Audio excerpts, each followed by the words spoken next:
தந்தை, மகன், தூய ஆவியினுடைய அருளும் ஆசீரும் உங்கள் ஒவ்வொருவரோடும் நிறைவாக இருப்பதாக.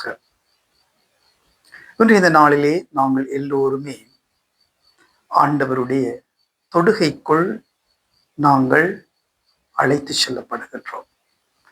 இன்று இந்த நாளிலே ஆண்டவராகிய கிறிஸ்து எங்களுக்கு சொல்லுகின்ற வார்த்தைகள், நோய் அற்றவர்க்கல்ல நோய் உற்றவர்க்கே மருத்துவர் தேவை. நோய் அற்றவர்க்கல்ல நோயுற்றவர்க்கே மருத்துவர் தேவை. நாங்கள் ஒவ்வொருவரும் பாவ நோய்களாலும் உடல் நோய்களாலும் உள்ளத்து நோய்களாலும் நாளுக்கு நாள் நாங்கள் துன்பப்பட்டு கொண்டிருக்கிறோம், வேதனைப்பட்டு கொண்டிருக்கின்றோம். உள்ள தூய்மை இல்லாமல் நாங்கள் வாழ்ந்து கொண்டிருக்கின்றோம். இந்த நிலையிலே ஆண்டவராகிய எங்கள் ஒவ்வொருவருக்கும் மருத்துவராக இருக்கின்றார்.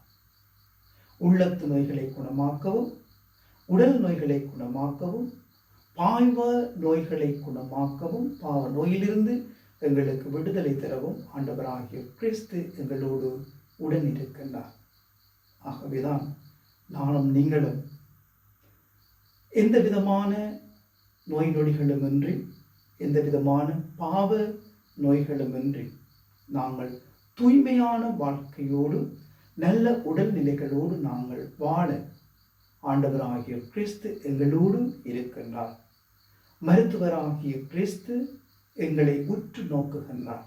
எப்பொழுதெல்லாம் நாங்கள் நோய்களோடு ஆண்டவருடைய பாதத்திலே போய் சரணடைகின்ற பொழுது, எப்பொழுதெல்லாம் பாவ நோய்களோடு நாங்கள் பாவ சங்கீதனத்தின் மூலம் நாங்கள் ஆண்டவரை அணுகி செல்கின்ற பொழுது எங்களுடைய உள்ளம் தூய்மை அடைகின்றது.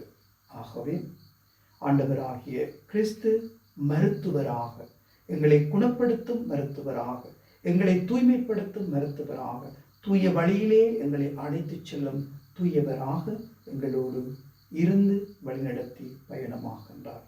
அந்த பயணத்திலே நாங்களும் ஆண்டவரோடு வழி செல்லுவோம். இன்றைய இந்த நாள் எங்கள் ஒவ்வொருவருக்கும் ஆண்டவருடைய தொடுகையை உணரும் நாளாக அமைய ஆண்டவர் அருள் புரிவாராக. அன்னை மேரி மூலமாக நாங்கள் ஒவ்வொருவரும் இறைமகனாம் கிறிஸ்துவிடம் செல்லுவோம். எல்லாம் வல்ல இறைவன் தந்தை, மகன், தூய ஆவிகள் அனைவரையும் நிறைவாக ஆசீர்வதிப்பாராக.